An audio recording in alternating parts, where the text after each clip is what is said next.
പ്രിയമുള്ളവരെ, ഞാൻ ഹരീഷ് ആർ നമ്പൂതിരിപ്പാട്.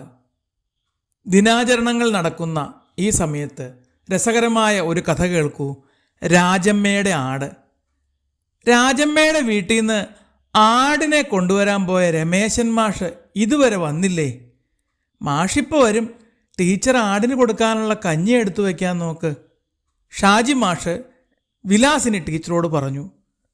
മാഷ് ആ രമണി ടീച്ചറോട് പറ, ഞാൻ പാത്തുമ്മയെ മേക്കപ്പ് ചെയ്യിക്കാൻ പോവുകയാണ്.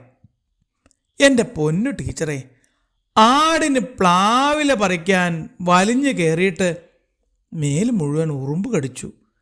പ്യൂൺ ഭാസ്കരന് പരാതി തീരുന്നില്ല. ആനവാരി രാമൻ നായർക്കുള്ള തോട്ടി വാങ്ങാൻ ആനക്കാരെ തേടിപ്പോയ രാജേട്ടന് ഇതുവരെ വന്നിട്ടില്ല. വരുമ്പോൾ വീട്ടിലെ ചാരുകസേരയും കൊണ്ടുവരാൻ പറയണം. ബഷീറിന് ഇരിക്കണ്ടേ? പരിസ്ഥിതി ദിനത്തിന് കൊണ്ടുവന്ന തൂമ്പ തിരിച്ചു കൊടുത്തിട്ടില്ല എന്ന് പറഞ്ഞ് ആ വീട്ടുകാർ ബഹളമാണ്.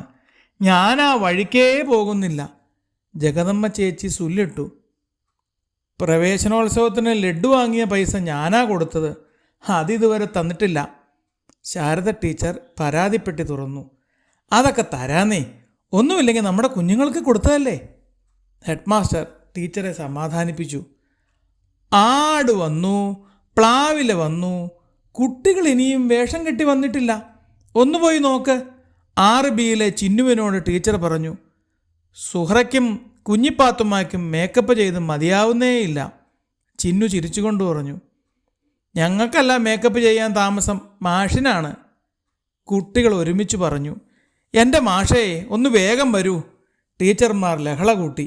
അതെ അതെ, ഈ പരിപാടി കഴിഞ്ഞിട്ട് വേണം ആടിനെ തിരിച്ചു കൊണ്ടുപോകാൻ, ഇല്ലെങ്കിൽ രാജമ്മ ചേച്ചി പിണങ്ങും.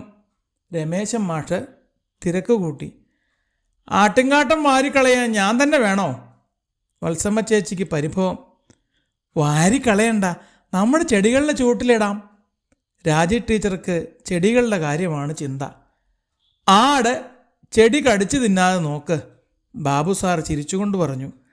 അത് ശരിയാ, ദിനാചരണം കഴിഞ്ഞ് നിങ്ങൾ പൊടിയും തട്ടിപ്പോകും. ചെടിയുടെ കാര്യം നോക്കാൻ ഞാൻ തന്നെ വേണ്ടേ? രാജി ടീച്ചർ പറഞ്ഞത് ഉറക്കെ തന്നെയായിരുന്നു. കൊള്ളാം കൊള്ളാം, ഏതായാലും ദിനാചരണം ഉഷാറായി. PTA പ്രസിഡന്റിന് സന്തോഷമായി. സംഗതിയൊക്കെ കൊള്ളാം. ദിനാചരണം നടത്തി ഒടുക്കം പഠിപ്പിക്കാൻ സമയം തികയുന്നില്ല എന്ന് പറയരുത്. ഈ ഏർപ്പാടുകൾ തീരെ പിടിക്കാത്ത രാഗിണി ടീച്ചർ പറഞ്ഞു. ഇതും പഠനത്തിൻ്റെ ഭാഗമല്ലേ ടീച്ചറേ? ചെറുപ്പക്കാരനായ രോഹൻ സാർ ടീച്ചറെ സമാധാനിപ്പിച്ചു. പരീക്ഷ വരുമ്പോൾ ആടിനെ വരച്ചു വച്ചാൽ മതിയോ സാറേ? ടീച്ചർക്ക് പരിഭവം തീരുന്നില്ല.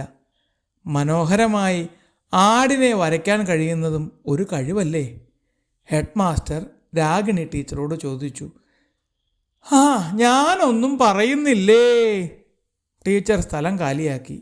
ഇതിലും വലിയ വെള്ളപ്പൊക്കം വന്നിട്ട് നമ്മൾ പേടിച്ചിട്ടില്ല, പിന്നെ അല്ലേ?